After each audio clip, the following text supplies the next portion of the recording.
Welcome to The Explainer. Today, we're diving straight into this incredibly fascinating intersection between deeply spiritual practices and hard physiological science.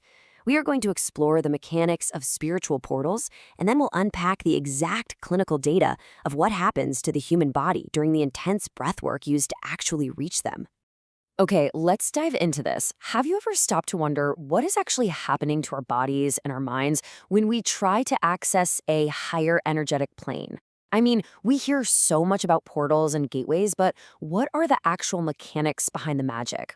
Well, today we're going to walk through the essential steps practitioners use to open these doorways, and then we'll look at a real clinical study to see exactly what's happening to the blood and brain when we breathe our way into these elevated states. So first off, what even is a spiritual portal? According to the source material, a portal is essentially an energetic doorway. Think of it as a bridge between the physical and spiritual planes.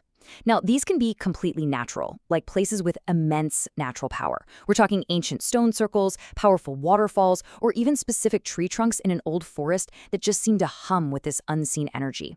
But they can also be created intentionally. Practitioners will often open these doorways through highly focused rituals on specific cosmic dates, like the 1111 or 222 portals.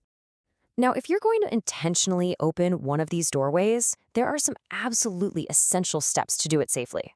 Step 1 is always to ground yourself. You definitely don't want to rush into this scattered. Step 2 is setting a crystal clear intention. Basically, why are you opening this space? For instance, during the 1111 portal, a really popular ritual is to write a specific wish on a bay leaf, sprinkle a little cinnamon on it for luck, and then lightly pass it through a flame. Carefully, obviously. And step 3 is mindfully using these tools to activate the energetic flow. It's all about pairing a physical action with intense mental focus. To get into that state of mind, practitioners will often use specific affirmations to bring these spiritual practices to life. Take this one, used during the 222 portal. I am an open vessel for the blessings flowing through the 222 portal energy today. By saying this out loud, the practitioner is actively fostering an atmosphere of total receptivity. It's a way to release those stubborn, limiting beliefs and tell the subconscious mind, hey, I'm ready to receive guidance without any resistance. So the crucial point is, you absolutely have to protect your personal energy during these rituals. Opening a portal literally means making yourself spiritually vulnerable. So to ensure only aligned, positive energies can interact with you, practitioners swear by a few top tips for protection. This includes visualizing a really strong, clear bubble around yourself, calling on your spirit guides for backup, and keeping grounding crystals nearby, things like clear quartz or labradorite. Honestly, even something as simple as standing barefoot on the earth for a few minutes can root your energy deeply and safely. Okay, so you've done the ritual.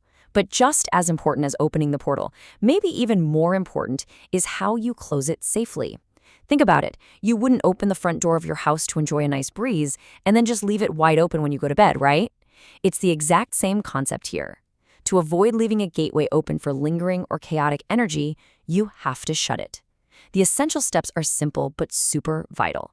Visualize the energetic connection receding, thank the energies for showing up, and then formally seal the space.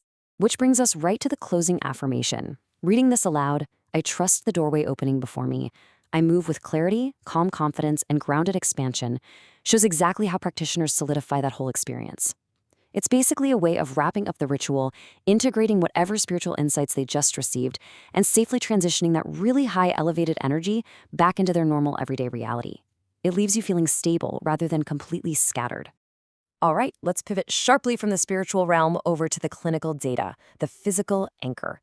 When someone uses intense breathwork to reach these portal states, what is undeniably scientifically happening inside their human body? To really grasp the physical side of this, we're going to look at a controlled scientific study on a technique known as rebirthing. Rebirthing is this conscious breathwork practice that involves continuous, deep breathing right through an open mouth, completely skipping the pause between inhaling and exhaling. Clinically speaking, it's very similar to voluntary hyperventilation. The specific study we're digging into observed 10 healthy young women who did this rebirthing breathwork for 45 to 50 minutes straight, sitting in a dark, quiet room with a trained therapist. And honestly, this is where it gets absolutely fascinating. We're looking at a stark contrast between what the person feels and physiological reality. Subjectively, millions of people doing this kind of breath work claim it leaves them feeling spiritually uplifted, emotionally healed, and they describe this profound release of tension and this tingling, flowing energy. But the physical reality? By engaging in that prolonged overbreathing, they are actually inducing a state called hypocapnia. In plain English, that means the carbon dioxide levels in their arterial blood are dropping to abnormally low levels. When we break down the actual medical science observed during these sessions, the numbers tell a wild story. Metrics like oxygen levels spike, sure, but their CO2 levels become extremely shallow. And here's the kicker. As those CO2 levels drop, the blood vessels in the body and the brain begin to physically contract. This means the blood supply to the muscles and the brain actually decreases, impairing their normal activity. So this isn't just a mystical shift. This is measurable, hardcore respiratory chemistry playing out in real time. And this brilliantly illustrates the overlap between these two worlds. During the study and during prolonged hyperventilation in general, very specific physical phenomena are documented. We're talking about things like paresthesia, which is that intense tingling in the hands, tetanic limb contractions, where your hands or feet might actually cramp up or curl, palpitations, and even confusion because of that altered blood flow to the brain. So a spiritual practitioner might feel that tingling in their hands and think, wow, the portal's energy is flowing right through me. But clinically, it's the documented result of paresthesia caused by dropping CO2. So the researchers who actually conducted this study ended up staring at what they called an apparent divergence, basically a huge paradox. On paper, the physiological responses they were seeing were severe. Acute hypocapnia, contracted blood vessels, impaired blood flow to the brain. It sounds awful. Yet at the end of the 50-minute session, the participants didn't feel sick or traumatized. In fact, no significant complaints were reported at all. Instead, they reported a highly pleasant emotional state. They felt spiritually uplifted and deeply, deeply relieved. The clinical data literally could not explain why such a severe physical stressor resulted in such profound subjective healing. Which leaves us with this final kind of mind-bending question. When someone successfully opens a portal and experiences a profound shift in the reality, where does the magic actually come from? Does it lie in the alignment of the cosmos? Is it entirely just the respiratory chemistry of the human body and the effects of hypocapnia on our brains? Or is it this beautiful, inextricable mix of both?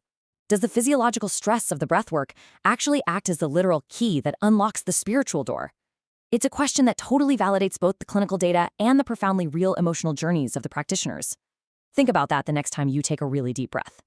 Thanks for hanging out with me in this explainer, and keep learning.